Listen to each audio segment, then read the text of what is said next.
So, and alongside those, or talking a little bit more about cultural differences, I'm going to be talking about homework, which are given by schools, but because they're homework, they're done at home, they're done in the families.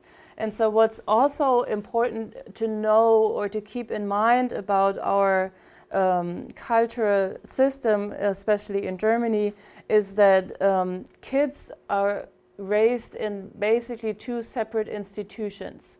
So they're not so much intertwined. So let's say we have Max, who is a German elementary school student, and he goes to school for usually 6 to 8 hours per day, and then he also has his family. And whereas parents usually try not to interfere with school's learning, schools usually try not to interfere with what students learn at home. So they're regarded as two separate and independent contexts which have great autonomy. And so this is also important because homework in the German context can be seen as the main bridge or the main intersection of those two institutions. So this is exactly when parents will find out about what their kids do in schools on an everyday basis.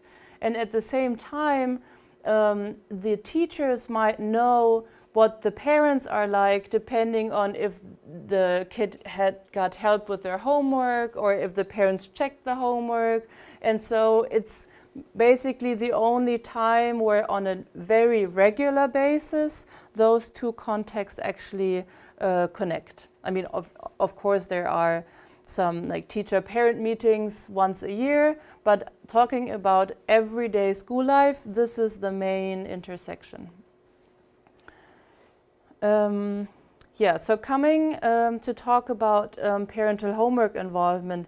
So especially from the context where I'm coming from, on the one hand, homework involvement is seen as I said, a bridge or an opportunity to bridge these two main contexts. And at the same time, it is also a risk, or it can be a risk when parents help with homework, because they could interfere with children's autonomy. As I said, it's the aim of the schools, but also of most parents, to that children are capable of becoming independent learners. So sometimes when parents are interfering or trying to help in the homework situation, their kids might actually feel kind of restricted, and that's what some of my research will show. Yes, and again, sometimes, I mean, the dad helping his son, they look quite happy, but so oftentimes there's lots of conflict in the home because of homework situations. Looking at the prior research on parental homework involvement, and again, I know mostly studies from the Western cultural context, a meta-analysis by Hill and Tyson on parental involvement in general found that parental homework involvement was the only type of involvement that was not consistently related to students' achievement. So sometimes some studies found a negative association, others found a positive association, some studies found no correlation. And so when you actually look at the studies who went into the meta-analysis more closely, you can see that most of these studies have actually studied the quantity of involvement. So they have asked, how often do your parents help you with your homework? How many days per week, how many hours per day, so measures of the quantity. And it seems to be the case, or that's kind of a hypothesis that we had, that maybe just measuring how often parents help is not going to be a very good indicator if it's helpful or not. So actually, when you look at some studies that differentiated between different dimensions, you find a much more consistent pattern. So you find positive associations when parental involvement in the homework process is autonomy supportive, when it is emotionally supportive and well structured. However, when kids are perceiving parents' help as confusing, maybe their explanations are confusing, or also when they perceive them as being controlling or intrusive in the homework process, then also then negative associations were found.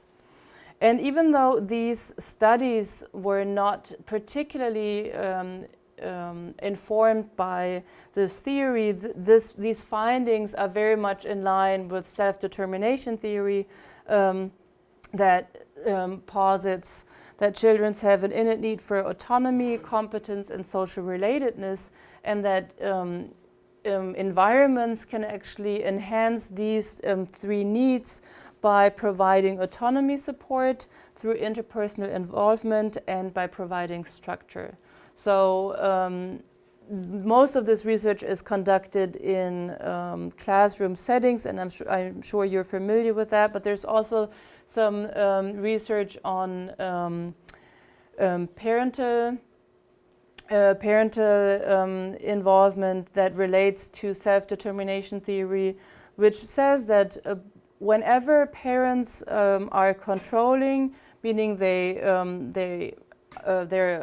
involvement is characterized by pressure, intrusiveness, or dominance, this will undermine children's feelings of autonomy and competence. So it should be supportive of, parents should be supportive of their child's autonomy. The second feature of environments, or what parents should do, is show attention and dedication to the child-rearing process, and then also provide a framework that supports the child competence. So in the homework setting, that might be have kind of fixed rules, but not in a, or like a structure set in place. For example, that homework are always done when kids come home from school, or they're done in a specific at a specific desk, or no music is allowed while kids are doing homework. So certain structural features that they will provide during the homework process. So while we did not specifically test self-determination theory, all of the research that I'm going to present is influenced by this general theoretical background, and so lots of the measures that we developed were kind of informed by self-determination theoretical, the self-determination theory. They're not kind of, I mean, there's some, like a big self-determination community which have their fixed measures. We're not using those. So just to be clear that we don't have the kind of published measures on self-determination theory that are out there.